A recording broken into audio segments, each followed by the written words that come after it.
مالک official کی دنیا کے دوستو السلام علیکم۔ آج ہم آپ کو بتائیں گے کہ نبی پاک صلی اللہ علیہ وآلہ وسلم مکہ مکرمہ سے کب مدینہ ہجرت کی تھی۔ رسول پاک صلی اللہ علیہ وآلہ وسلم نے 622 عیسوی میں مکہ سے مدینہ ہجرت کی تھی اور اسے ہجرت بھی کہا جاتا ہے۔ اس تقریب کے بارے میں کچھ اہم نکات یہ ہے: اللہ کے رسول کو 40 سال کی عمر میں رسول بنا کر بھیجا گیا۔ مکہ مکرمہ میں 13 سال وحی الہی حاصل کرتے رہے۔ اس کے بعد آپ صلی اللہ علیہ وآلہ وسلم کو ہجرت کا حکم دیا گیا۔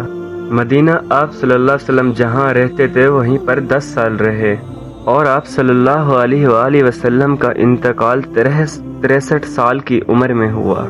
ہجرت اسلامی کیلنڈر کا آغاز ہے اور اسے اسلامی تاریخ کا اہم واقعہ سمجھا جاتا ہے۔ امید کرتا ہوں چھوٹی سی ویڈیو اچھی لگی ہو تو ہمارے چینل کو ضرور سبسکرائب کیجیے گا اور بیل آئیکن کے بٹن کو دبائیے۔ ملتے ہیں ایک نیو ویڈیو کے ساتھ، تب تک کے لیے اللہ حافظ۔